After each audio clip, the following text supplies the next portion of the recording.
Hi,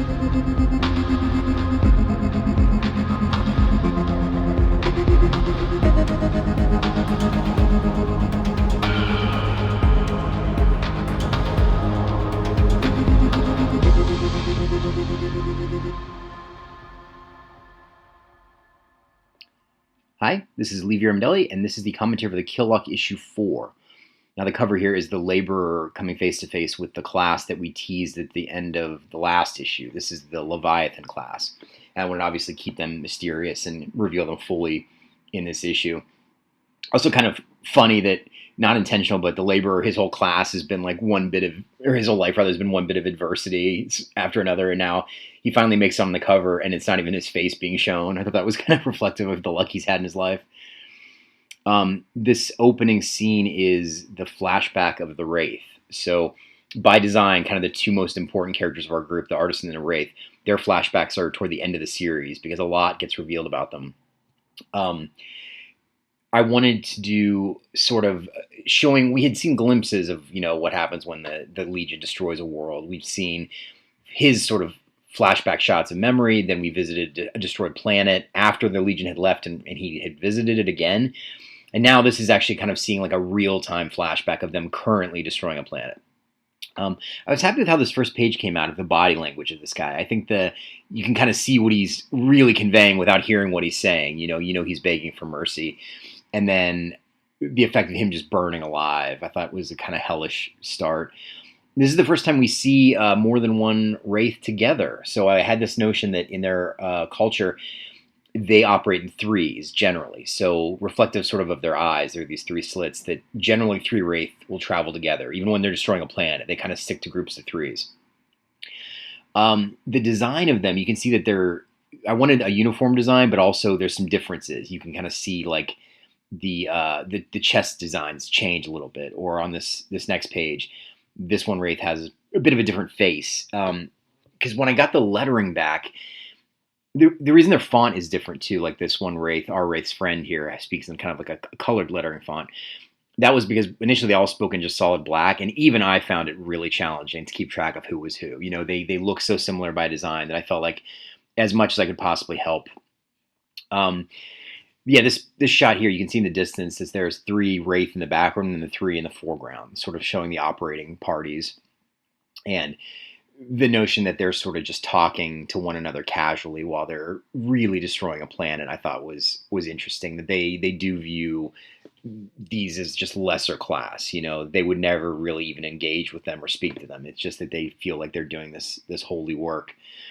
And then the end of this flashback here, it should be noted that this is not the end of the Wraith's actual flashback. So even though for the first time in the series we cut away, we don't show him going to the sentencing chamber, that's very intentional because that's to show that there's more to his story. I wanted to tease out, his flashback there's some important stuff that happens, and we will get the rest of it in the final issue 6. This sequence, when they land on Scoria, which is the world of the Cure, they've been sent here now by the Axial, who gave them coordinates. The Wraith is going to go off here to sort of check the perimeter. It's a completely unknown world, seemingly a world, no cities, no civilization. So they really kind of want to check things out before they head in. Leaving the Wraith alone or letting him go also gives a chance for the Laborer and the Artisan and the kid to be alone kind of for the first time in the series.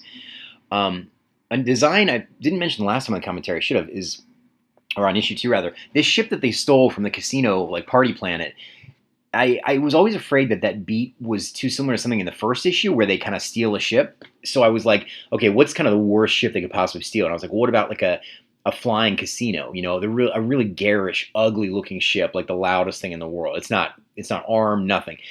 So you can see like this page where the kid's kind of hiding in a corner. This is meant to be just a party room. So it's very intentionally having some ugly furniture and God knows what kind of events happen on the ship. But it was definitely it's not meant to be, this intergalactic traveler to these dangerous locations. It's meant to just be like a party ship.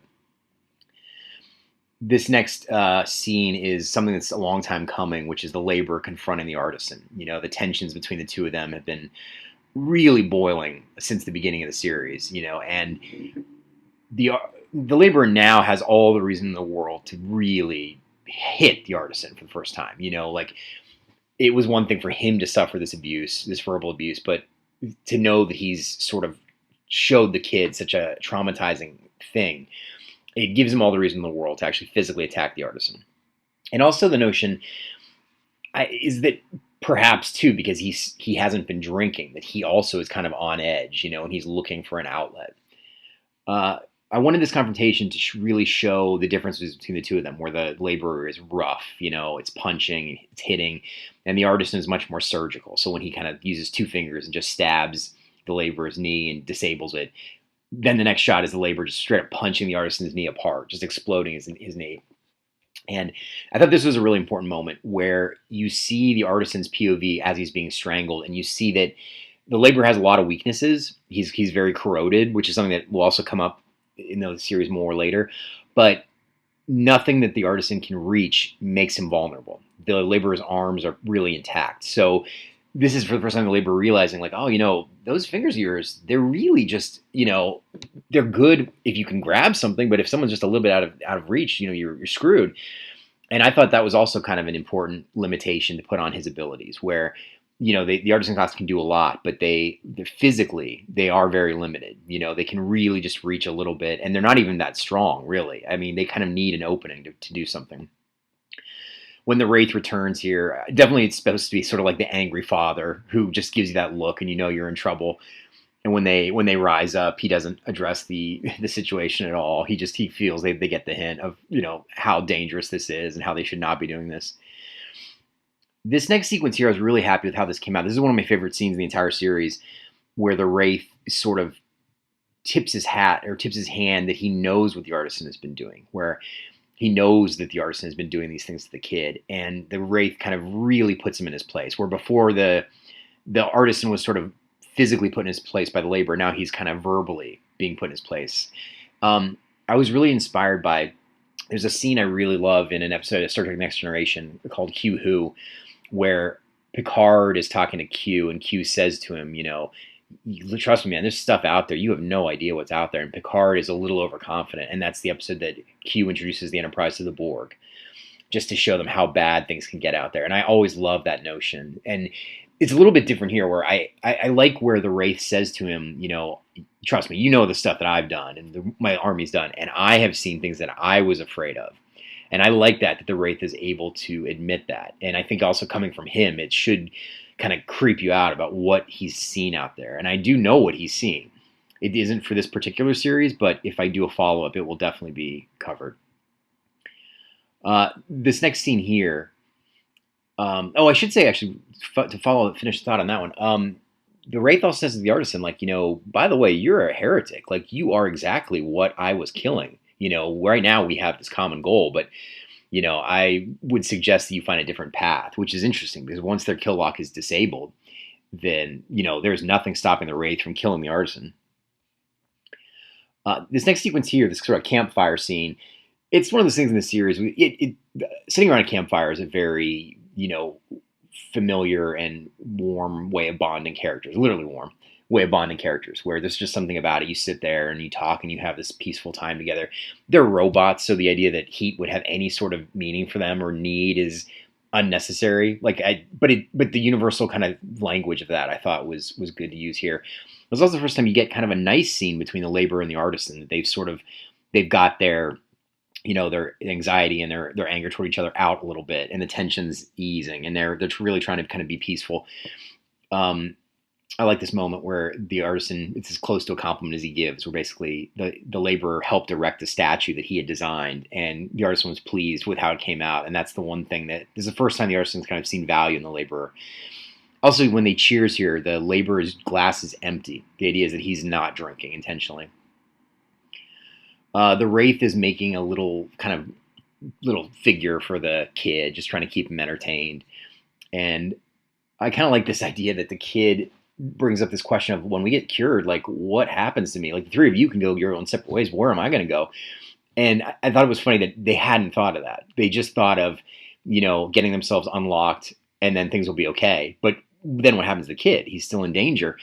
So this is when the Wraith sort of decides that he needs a purpose anyway. And so when they get unlocked, he will take the kid if the kid wants to go with him. And they will sort of explore the universe together. And I thought that was a good notion that, the artisan and the laborer would go their separate ways. The kid would stay with the wraith.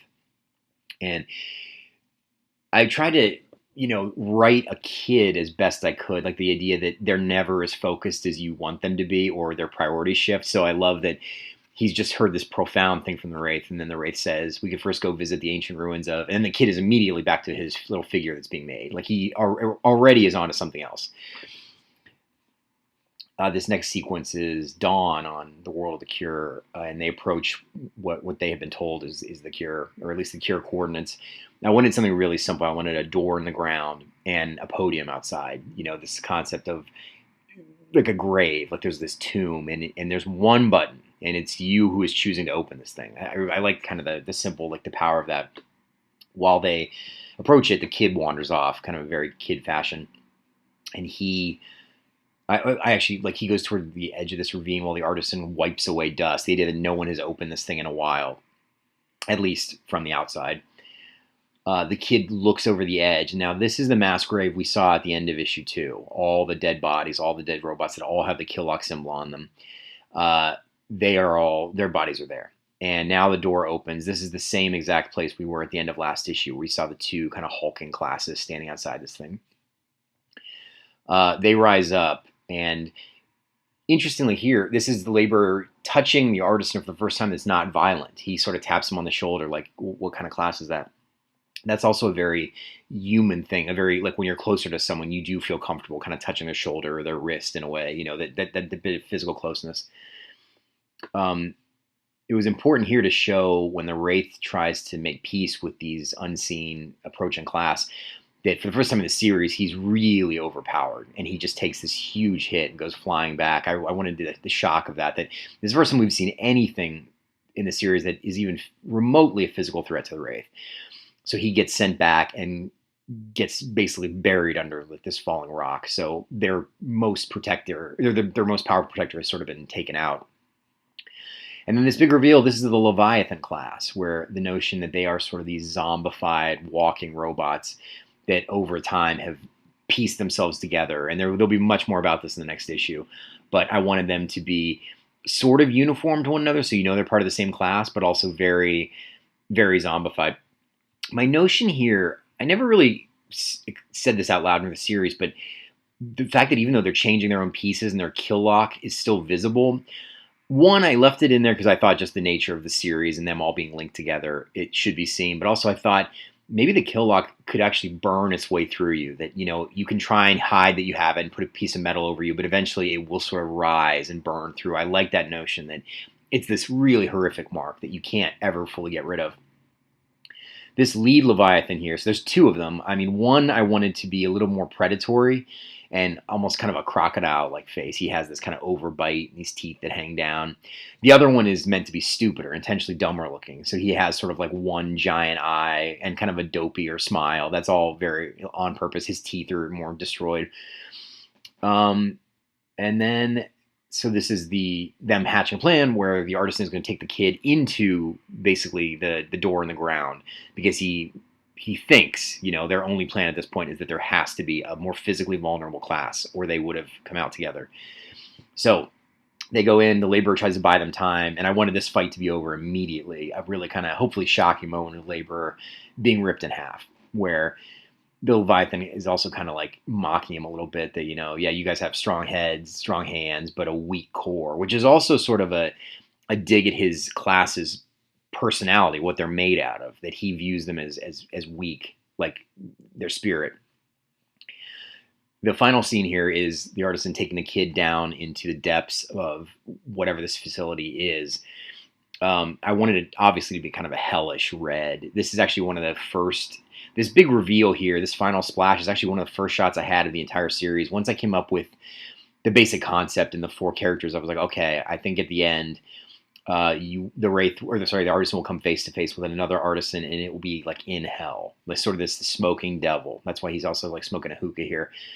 And throughout the course of the series, the artisan has sort of been the most horrible, vicious character, and now he's coming face to face with at least a version of himself that's as bad. And I thought that was kind of the worst thing that dude could experience.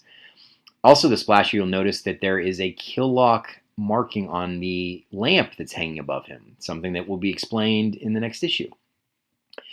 And then the cover here is for issue 5. So this is, a Leviathan hand pinning the Wraith's head to the ground. And I wanted that, if you've been following the series, to know that the Wraith is encountering anything that's even remotely a threat to him is big. And also his plating is sort of cracked here too, which is also huge because we've never seen this Wraith take any sort of damage whatsoever.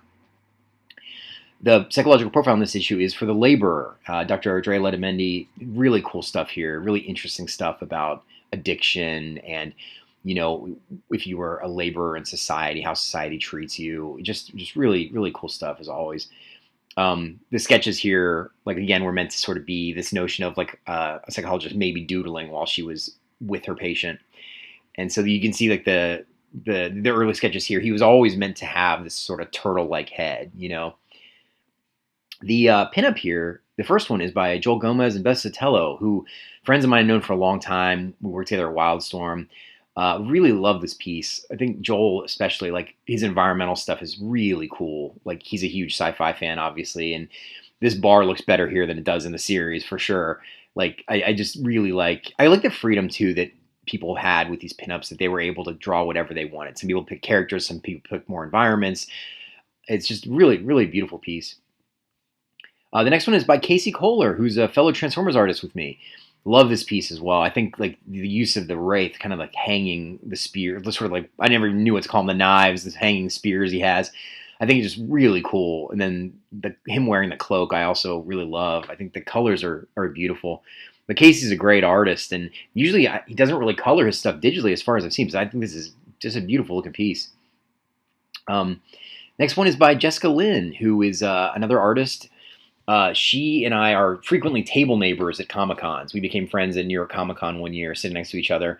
Just really good artist. I love this version here. There's so much character in there, and the colors are great. So very cool. And finally, the last pinup here is the Leviathan by Cecil Fish. Cecil's a great artist. We're actually related. We are cousins, and we grew up together making comics. Sitting at kitchen tables, doing our little horrible fan comics that we loved at the time. And so it felt very natural. I was like, man, you should really do a piece for this. Because, we've spent so many years doing our own little fan comics. The fact that this is now a real series that's been published, I couldn't think of someone else better. And I love this piece, too. It's also physical medium, too, which is interesting. It's the only piece of art in this comic that, I draw this stuff in pencil on paper and then color digitally, but this is actually a physical painting, which I love. And it's really cool, too. I love the lightning bolt in the back and the purple line, the holding line around the Leviathan. Really cool. And that's it. That is issue 4. I will see you soon for issue 5. Thank you.